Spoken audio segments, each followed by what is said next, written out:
Hey guys, welcome back to my channel, or welcome if you are new here, and if that's the case, I'm really glad to have you here. For today's video, I'm going to be sharing all of my tips and tricks for mascara application. So how to get really nice, long, separated, voluminous lashes, how to prevent transfer on the lid, how to fix a smudge, how to deal with a mascara that needs to be replaced but you don't have a replacement yet, how to deal with severe clumps on the lash. We're gonna talk about all of that here, and I'm gonna give you guys a little sneak preview of my lashes before and after using what I would say is my lash technique. So on the one hand, we have the standard mascara application process versus mine. You can see very big difference. It's not even a comparison if you ask me. So I'm so excited to show you guys exactly how to achieve that. So if you're trying to figure out a way to get that false lash look without actually applying fake eyelashes, then you've come to the right spot. We're gonna jump right into it.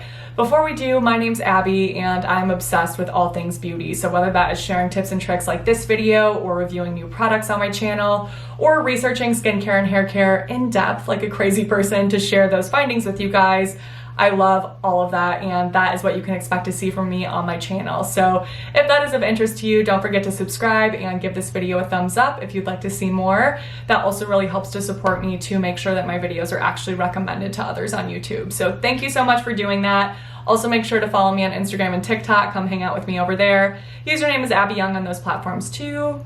And that's everything. So let's jump right into this video. Okay, so before I even apply mascara, I have to make sure that my lid and brow bone area is prepped and primed and ready to go.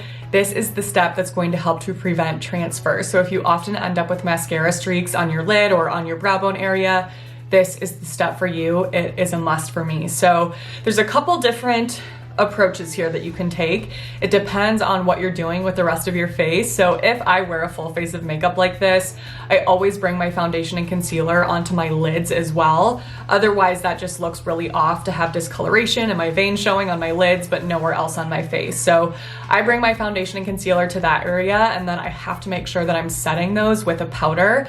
Otherwise, the liquids from those things mixed with the mascara can cause that streak. But even if you're not wearing a full face of makeup, if you have no foundation or concealer on, the oils on your lids can also cause that mascara to streak. So I would still recommend powdering that area a tiny bit at the very least. So this is what I did today because I brought my foundation and concealer up. I used the powder that I was using for my under eye area and brought that up onto my lid, my brow bone area. This is just the Revolution Makeup Luxury Baking Powder in the shade Banana. Any setting powder will do. And I used my Morphe M438 brush to set that. But even still in doing that, you guys can see here, you can end up with areas that start to crease a little bit and aren't just set perfectly seamlessly. No, aren't set as seamlessly and perfectly as they need to be to prevent that from happening. So this is also something that you can do even if you're not wearing foundation, is to just apply some sort of light eyeshadow to that area all over the lid and onto the brow bone. And you don't have to pack it on. So this is from my Too Faced Born This Way, the Natural Nudes palette. Wow, I did a review on this. This was like one of my first YouTube videos. So this is the shade Swan, and I'll show you guys when you actually swatch it, it's not completely white. So it's not going to look super bright on the lid area. If you just pick up a little bit of that with any sort of eyeshadow brush, apply that all over the lid up to underneath the brow, then you're going to be set and way better off than if you were to just leave that blank. So the brush that I used for that is the Sigma Wide Shader E59. Everything will be listed below, of course, but I do both of those things, and then you guys can see the difference there. There's no creasing, no areas that are still wet and tacky from the foundation. We have a really nice seamless base to begin with. I have lipstick on my face. Sorry if that was distracting. All right, now we are ready to start applying mascara, but it's a multi-step process, so get comfortable. So the mascara that I always use first is the Maybelline Lash Sensational Mascara. I personally think this is the best mascara of all time.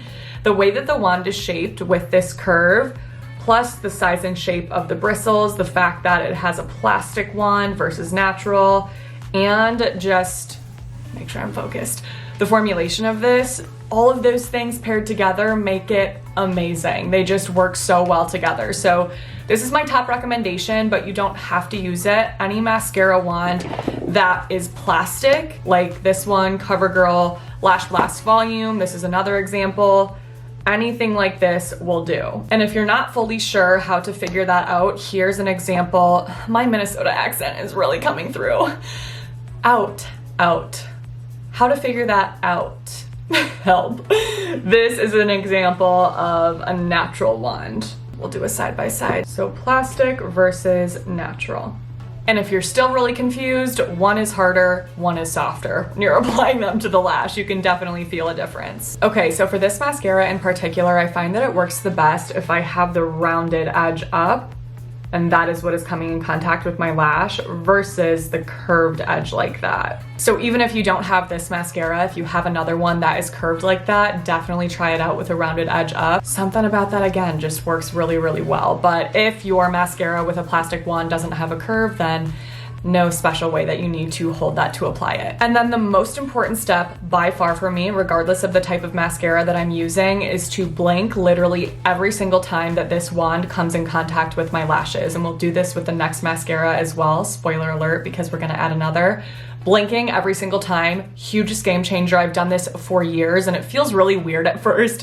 Whenever I'm doing my friend's makeup, they're like, oh my gosh, I don't like it. But I'm telling you, the difference that this will make in your lashes, it's insane. More length, more volume, more separation, and it will really help to make sure that the mascara is fully getting from the root all the way to the tip. So I'm gonna show you guys the difference in the application, not blinking and blinking, and you can see for yourselves how crazy this is. So this is how I used to do mascara maybe when I was like 14. I don't even know, I've done the blinking thing for so long I can't even remember.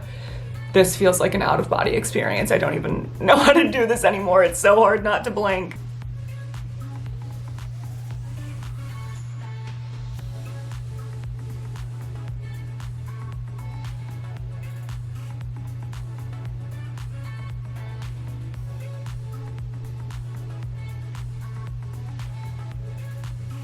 Look at this difference already. The thing about doing the blinking technique is that it definitely makes it more likely for your mascara to get onto your lids. So this is perfect because I can show you guys a tip that I have for fixing this. I feel like a lot of people know this at this point, but sometimes I'll still see my friends applying mascara have this happen and go straight in with a Q-tip and I'm like, no, stop! Wait for it to dry, because if you try to fix it while it's wet like this, it's going to smudge all over your lids. So even though it probably is stressful at first if you've never done that before, wait for this to fully dry, because then you can actually kind of flake it off versus just smudging around wet mascara onto your lids. So we're gonna leave it. We're gonna leave it for now. We'll fix it in a sec. So now I always apply a second coat of mascara. Of course, that's going to add more volume, but I am not using this mascara anymore for that purpose. You can if you would like to, and doing that with a blinking technique is still going to give you amazing results, especially because this mascara is so good. But if you want even better results, even more volume, I would recommend going in now with a mascara that does have a natural wand instead of a plastic wand, like this one right here. So this is the L'Oreal Voluminous Lash Paradise Mascara, favorite drugstore mascara for this process. My other current favorite is a Lancome mascara, the Monsieur Big mascara. I'll link that below. That mascara, how many times am I gonna freaking say mascara in this video? That mascara is insanely amazing. The volume that you get with that is so, so good, but I know it's definitely a little bit spendier. So this mascara works great for it as well. What we're going to do is the same exact technique that we used with Maybelline Lash Sensational. We will blink every single time we coat the lash.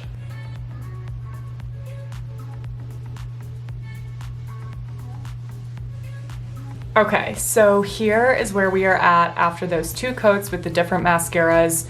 Such a difference. It's not even funny. Like, are we just not gonna talk about this, or? Okay, so you can totally just leave this as is. I don't personally think that this is clumpy looking. I don't know if you guys feel differently, but I would never see lashes like this and think clumpy. They look great to me, but if we're gonna be really, really nitpicky, there are a couple areas in here where the lashes are clumped together a little bit. So if you want to have perfectly separated and voluminous lashes, I totally get it. I have a couple tips that you can try for that. Oh my gosh. I'm so sorry if you guys can hear beeping. There is a blizzard happening outside, so the snowplows are going insane. So the first thing that you could do is take a clean spoolie like this. So I got these in a pack off of Amazon, really affordable. They came with like, I don't know, 100, 200 spoolies. And you could just have these on hand for instances like this and just blink through to help to separate. Like that already helped to get rid of that.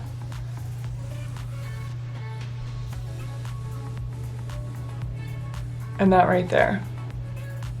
No clumps. If you don't have clean spoolies like this, you can take the first mascara that you used, because this is the one that is going to be more lengthening and separating.